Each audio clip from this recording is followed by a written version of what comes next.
Hello, what is up mga ma'am, sir, ma'am? Ako po si Ralph Cifra, isang visual artist from Manila. And today, meron tayong package from Hero Paints. Hero Paints, thank you very much for sponsoring this video and sponsoring my toy customization hobby with your awesome set of paints. Tara, tingnan na natin kung ano yung mga pinadala nila. Let's go! Again, maraming salamat Hero Paints for this awesome care package. Yan, kung gusto nyo bumili ng mga Hero Paints, makikita nyo yung store nila sa Facebook, sa Shopee, at saka sa Lazada. Yan, so maayos yung packaging, super secured. Yan, ito meron tayong 1, 2, 3, 4, 5 boxes, grabe. Okay, first box, meron tayong Warfront Set A. Makikita pa mo natin yung pigments. Mamaya buksan natin to. Warfront Set A. Warfront Set B. Lahat ng in-order ko, high pigmented water-based acrylics. 8 bottles yung laman ng box. Tapos, 30 ml each. Yan. Meron din tayong Hero Brush Cleaner, water-based concentrate, 200 ml.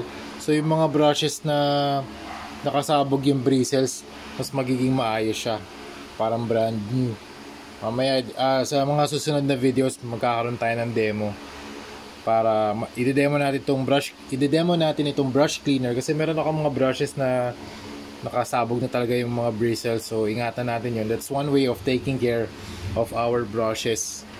Okay, next box, ito yung mga ibang paints na hiningi ko rin from Hero, and meron silang mga bagong pinadala. Teka. So ito, yan, ito yung gusto ko sa kanila, ultra white na Hero Paints, water-based acrylic na stronger coverage. Kasi usually pag white, mga 7 to 9 coats bago maging opaque yung white. Dito siguro mga 3 to 5 lang yung stronger coverage. Tapos ito, naisip ko rito sa frost effect, pwede siyang maging paint effect natin kay Sub-Zero.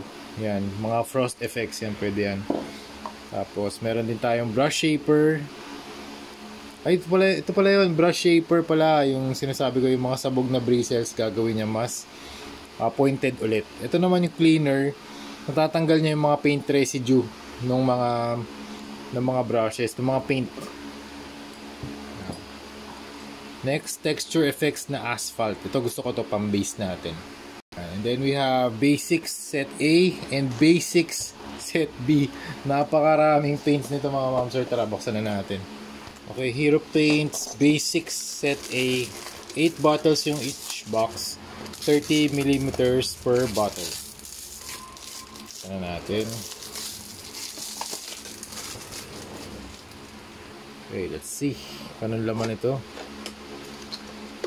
Okay, we have lemon yellow, we have cobalt blue, pinakagusto kong blue, tapos magenta, and then we have intense violet, tapos phthalo green, and then we have reds, warm red, and ultra black. Yung warm red maganda to kasi parang ito yung pinaka primary red na gusto ko. Ito talaga yung ginagamit ko for the blood effects. Ito stronger coverage na naman, super nice yan.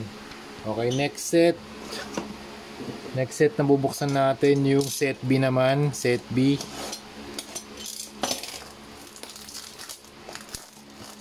buksan na natin to.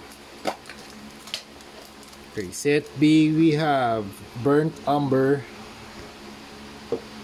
okay, dark blue, ng green to, grass green, blood red, nice, cool. Tapos meron tayong neutral gray, purple, ito, warm yellow, sun yellow, nice, good, very nice, sun yellow, at saka saddle brown. Okay, next, dami nating paints from from Hero Paints. Thank you very much. Super nice. Yan. Warfront. Ito, stick din ito. Ipang mga camouflage. Warfront Set A. Sa natin. Cool. Ito mga greens. So, Fern green,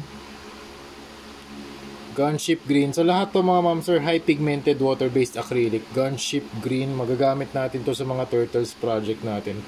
Dark camo, heavy green, saktong-sakto yung project natin. Green ochre, military green. Shake lang natin para lumabas yung kulay. Military green, olive green, at saka light camo brown.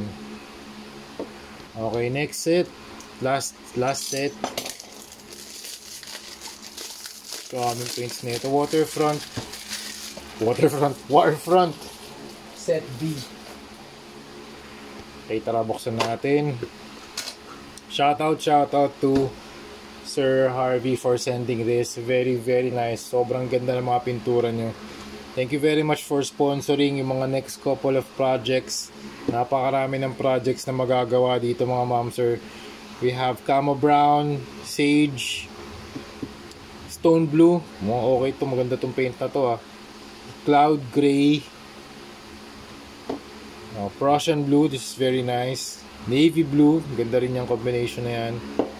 Tapos we have Khaki Brown and Storm Gray. Okay, so all in all, meron tayong brush cleaner, texture effects. So tatlong malalaking bottles. Tapos meron tayong maliliit na bottles na 30 ml. 2, 4, 6, 8 2, 4, 6, 8, 10 2, 4, 6, 8, 10 tapos 2, 4, 6, 8, 10 yan, 34 paints and tatlong malaking bottles. Thank you very much Hero Paints for this. Ito yung mga next couple of projects natin, yung mga Ninja Turtles from NECA. Kaya bagay na bagay dyan yung mga green, yung mga gunship green, heavy green, military green, olive green. Gagamitin natin lahat yan. Talo green. Yan. Okay? Thank you very much for watching and see you sa next video. Bye bye.